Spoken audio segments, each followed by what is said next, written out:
How's everybody doing? This is Forewarned long ago. If you saw the last video, then you saw that wonderful meal. Last night, we had leftovers from that wonderful meal. Leftovers, well, it's not the leftovers you have, it's what you do with the leftovers you have. And if it's not the same meal, then how can it be leftovers?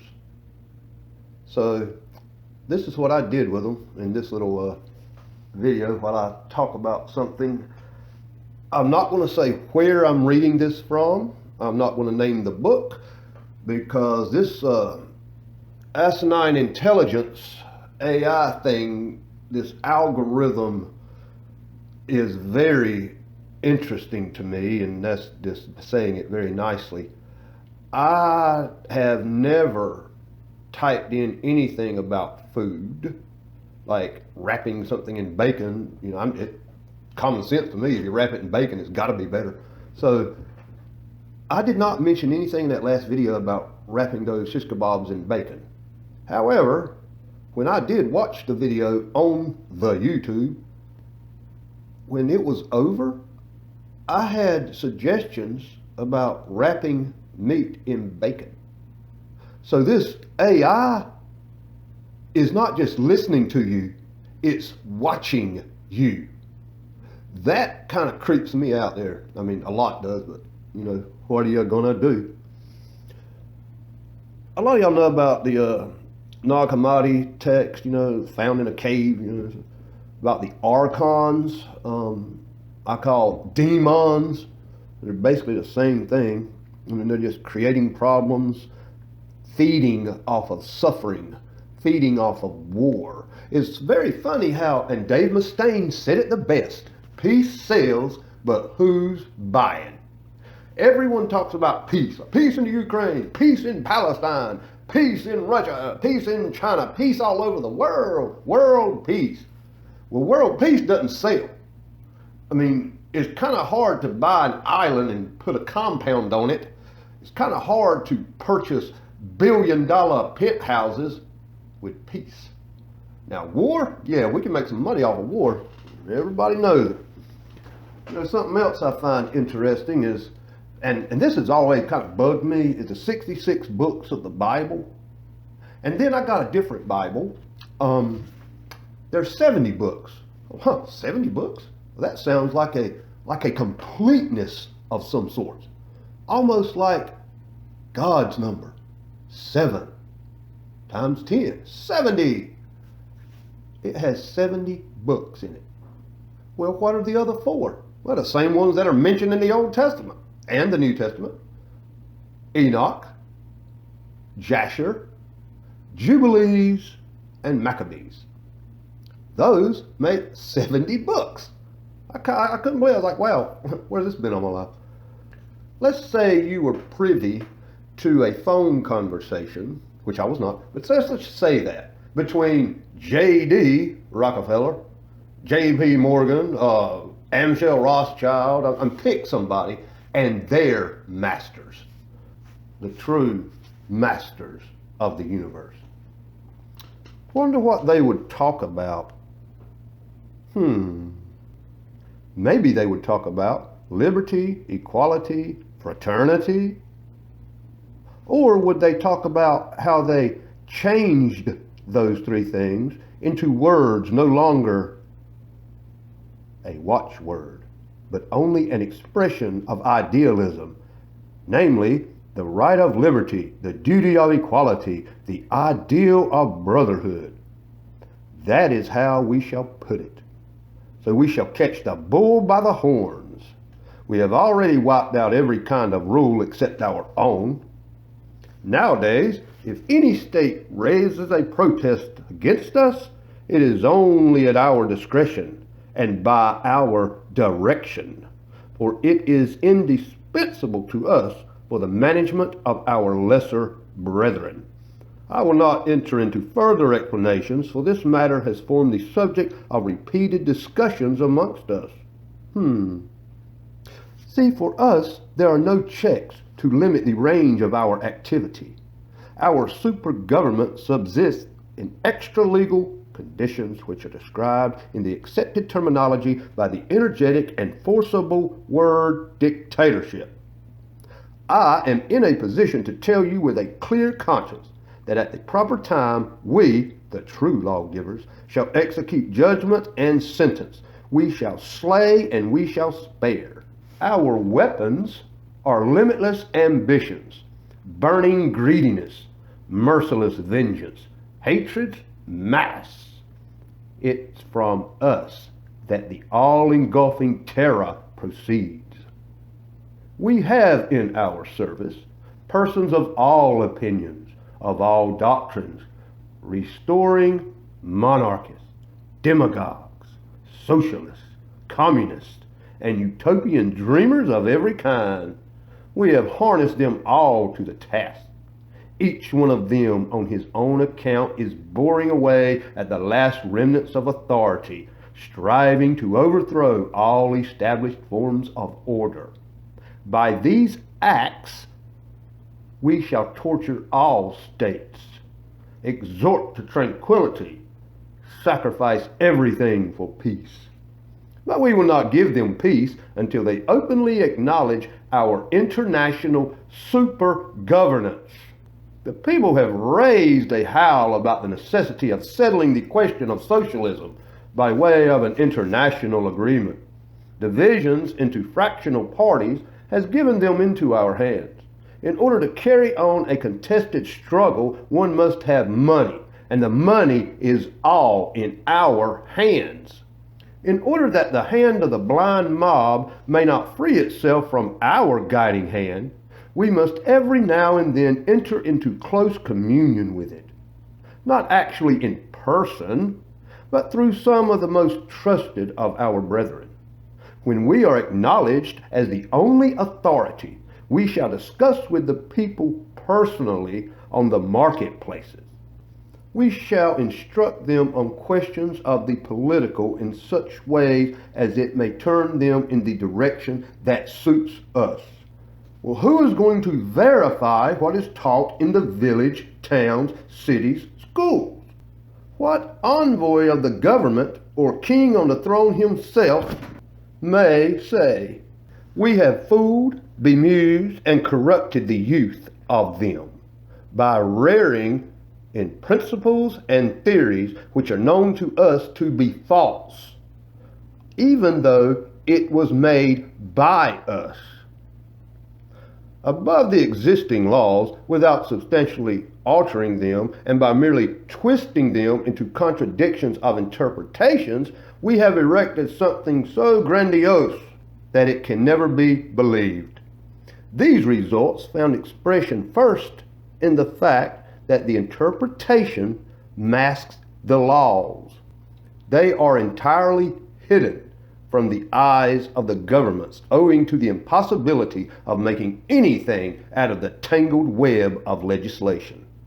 You may say they will rise up against us, arms in their hand, but they will never guess what is going on before the time comes. In the West, we have this maneuver of such appalling terror that the very stoutest hearts quail. The undergrounds of the cities, metropolitan areas, there are subterranean corridors which, before the time comes, will be under all the capitals from all the capitals in the states, and they will be blown into the air with all of their organizations and archives. Today I begin with a repetition of what I said before, and I beg you to bear in mind that governments and peoples are content in the political with outside interference. For our policy is of the greatest importance. It will be of assistance to us when we come to consider the division of authority, freedom of speech, freedom of the press, and freedom of religion. The law of association, of equality before the law, of the inviolability of property, of the dwelling, of taxation, the idea of a concealed tax must become real. The mob cherishes a special affection and respect for the geniuses of political power, and they will accept all their deeds of violence with admiring response. Racism? Well, yes, it is racism, but it is clever. It is a trick, but how craftily played, how magnificently done, with impudent audacity. When we have accomplished our coup d'etat, we shall say to them, everything has gone terrible. Everything has gone very badly. All has been worn out with suffering. We are destroying the causes of your torment, nationalities, frontiers, and the differences of coinage. The differences of money, huh? That's interesting right there, I must say. But we continue. You are at liberty, of course, to pronounce sentence upon us. But can it possibly be just one if it is confirmed by you before we make any trial of what we are offering you? Then will the mob exalt us and bear us up in their hands in a unanimous triumph of hopes and expectations? Voting, which we have made the instruments which will set us on the throne of the world. We teach even the smallest people, the members of the human race, to vote by means of meetings and agreements by groups. They will then have served their purpose and will play their part for the last time by desire to make close acquaintances with us before condemning us. To secure this, we must have everybody vote without distinction of classes and qualifications, in order to establish an absolute majority, which cannot be gotten from the educated property class. In this way, we diffuse all sense of self-importance. We shall destroy among the sheep the importance of the family and its educational value, and remove the possibility of individual minds splitting off, for the mob, which is handled by us, will not come to the front nor even give hearing. It is accustomed to listen to us only for those who pay it with obedience and attention. In this way, we shall create a blind, mighty force, which will never be in a position to move in any direction without the guidance of our agents, set by us as leaders of the mob. The masses of people will submit to this regime because it will know that upon these leaders will depend its earnings, gratifications, and the receipt of all kinds of benefits. A scheme of government should come ready-made from one brain, because it will never be clinched firmly if it is allowed to be split into fractional parts in the minds of many. We shall not give our work of genius to the fangs of the mob or even a select company. Our schemes will not turn existing institutions upside down just yet. They will only affect changes in their economy and consequently in the whole combined movement of their progress, which will thus be directed along the paths laid down by us. Under various names, there exists in all countries one and the same thing: representation, ministry, senate, state council, legislative, and executive branches. I need not explain to you the mechanism of the relation of these institutions to one another. You are already aware of that. Just take note of the fact that each of the above-named institutions corresponds to some important function of the state. And I would beg you to remark the word important. I apply this not to the institution, but to the function. It is not the institutions which are important, but their functions. The institutions are divided among themselves in all functions of government. Does not matter whether the administrative, legislative, executive, they have come to operate as organs in the human body. If we injure one part in the machinery of the state falls sick like a human body, and it will die. When we introduce into the state the organism and poison of liberalism, its whole political complexion undergoes a change. States will be seized with a mortal illness, a blood poisoning, All that remains is to await the end of their death agony. The constitutional states, which took the place of what was the only safeguard of the people, namely despotism, and a constitution is nothing but a school of discords, misunderstandings, quarrels, disagreements, fruitless party agitations, and party whims. A constitution is a school of everything that serves to destroy the personality of state activity. No less effective than the press, condemns the rulers to inactivity and impotence and thereby renders them useless.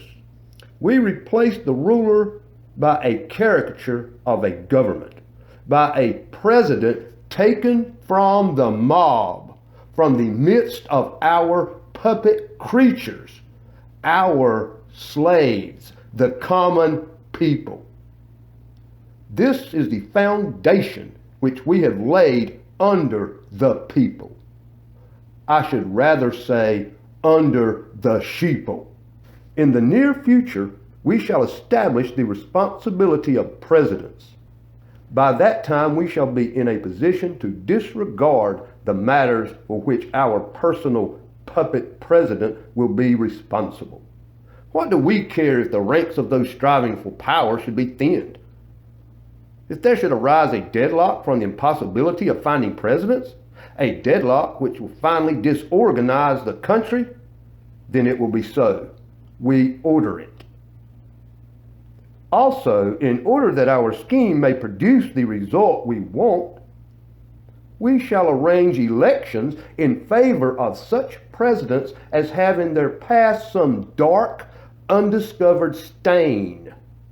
Then they can be trustworthy agents for the accomplishment of our plans, because the fear of the revelations coming forth and the natural desire of everyone who has attained power, namely the retention of privileges, advantages, and honor connected with the offices, the Chamber of Deputies will provide cover for, will protect, will elect the President. We shall take from it the right to propose new or make changes in existing laws, for this right will be given by us to the responsible parties, not a puppet president in our hands. Naturally, the authority of the puppet president will then become a target for every possible form of attack. But we shall provide him with a means of self-defense in the right of an appeal to the people for the decision of the people over the heads of their representatives, that is to say, an appeal to the same blind slave sheeple, the majority of the mob. Independently of this, we shall invest the president with the right of declaring a state of war. We shall justify this last right on the ground that the president, as chief of the whole army, must have at his disposal, in case of need for the defense of this new constitution, the right to defend which will belong to him as the responsible representative of said constitution. Wow. And this is written before the foundation of the United States. That is incredible. Let's continue. We cause trouble in all countries. The people's relations with their governments are so utterly exhausted. Humanity is wrought with dissension, hatred, struggle, envy, and even by the use of torture, by starvation, by the inoculation of diseases, by wanting, so that these puppet sheeple see no other issue than to take refuge in our sovereignty, in our money, and in all else. If we give the nations of the world a breathing space, it is hardly likely ever to arrive. What is the program of this Constitution? We shall make law, right, and justice in the guise of proposals to the legislative branch, by decrees of a president under the guise of general regulations, by orders of the Senate and resolutions of the state council, in the guise of ministerial orders. And in case a subtle occasion should arise in the form of a revolution in the state, we will know it is of us. Man, this is rather convicting, isn't it? The people are a flock of sheep, and we are their wolves. And you know what happens when the wolves get the sheep. There's another reason why they will close their eyes. We shall keep promising to give back all the liberties we have taken away as soon as we have quelled the terrorists terrorizing the people, the enemies of peace, and we have tamed all parties involved. It is not worthwhile to say anything about how long a time they will be kept waiting for the return of their liberties. There now remains not much more for us to build upon the foundations we have laid. The word freedom, which can be interpreted in various ways, but is defined by us as follows. Freedom is the right to do that which the law allows. This interpretation of the word will at the proper time be of service to us, because all freedom will thus be in our hands, since the law will abolish or create only that which is desirable for us, according to the aforementioned program. We shall deal with the press in the following way. What is the part played by the press today? It serves to excite and inflame those passions which are needed for our purposes. It also serves selfish ends of political parties. It's unjust, and the majority of the public have not the slightest idea what the press really serves. We shall saddle and bridle it with a tight curb. We shall do the same with all productions of the printing press, for where would the sense of getting rid of the attacks of the press if we remain targets for pamphlets and books? I am just taken aback, y'all. This is incredible. I beg you to note that among those making attacks on us will be institutions established by us. They will attack exclusively points that we have predetermined to alter. Even now, this is already being attained by us, inasmuch as all news items are received by just a few agencies whose office they are focused from all parts of the world. These agencies will then be already entirely ours and will give publicity only to what we dictate to them. With these measures, the instrument of thought will become an educated means in the hands of our government. We'll no longer allow the masses of the nation to be led astray with fantasies about blessings and progress. All these so-called liberals are anarchists, each one of them hunting after phantoms of freedom and falling exclusively into license, that is, into the anarchy of protest for the sake of protest. We shall have a sure triumph over our opponents, since they will not have at their disposition organs of the press in which they can give full and final expression to their views. We shall not even need to refute them, except very superficially. I'm going to stop reading there. This is absolutely incredible. I mean, it reminds me a lot of Babylonian mysticism. A lot of people, when you think of Babylonian mysticism, conjures up visions of magic alchemists, trying to do this and that and turn lead to gold, blah, blah, blah. But Babylonian mysticism has no need to turn lead to gold. True Babylonian mysticism creates gold out of nothing. It happens every day. Let me give you an example, and then we will back out of here. Let's say, like in the 20s, and even in the 2000s, when they dropped a couple of laws, on purpose, obviously, you could borrow 90% as long as you had 10%. Now let's put this into perspective. Let's say I have $1,000 I borrow the 90%. Now on paper, I have $10,000. I can show people that I have $10,000. So since I have collateral of 10,000, I can borrow 90,000. Then I have 100,000. I can borrow 900,000. Then I have a million, 10 million, just on and on and on. You can literally start with $10, turn it into 100, and keep walking up. And each time you do that, you're borrowing against borrowed money. That kind of brings up the second mortgage people will grab. When their house isn't even close to being paid for, but they got a little bit of equity, and well, we're just going to put this down and we're going to borrow this. You're borrowing on borrowed items. If you stop making that house payment, somebody's going to come and tack something on your door. And then Johnny Law is going to pop up and attempt to run you out. I'm just saying, Babylonian mysticism and this turning lead to gold, if you know about it, it's not real in that sense. I mean, y'all know what I'm talking about. But if you know, see, we know where the alchemists are trying to turn lead to gold. No, they're not. They're developing better methods of turning nothing into gold. Because that's how you do it. You loan money because on paper, you have $100 million.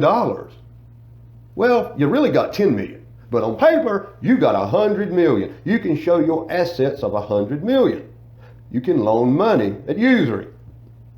You have just created money out of nothing. Gold from nothing. And that's just the way it is. And that's just the way it works. I mean, there are principalities, evil, rulers of dark places. New Age may call them the archons. It doesn't matter. It's the same thing. They're demons. They're evil. I say demons. Somebody says demon. I'm just saying. I mean, it's the same thing. Archon, demon. But what are we going to do? Everybody hollers, like I said at the beginning, about peace. When peace sells, but ain't nobody buying that. You can't make money on peace. Oh well. Y'all have a good one. You know who it is. And that was some good food. Later.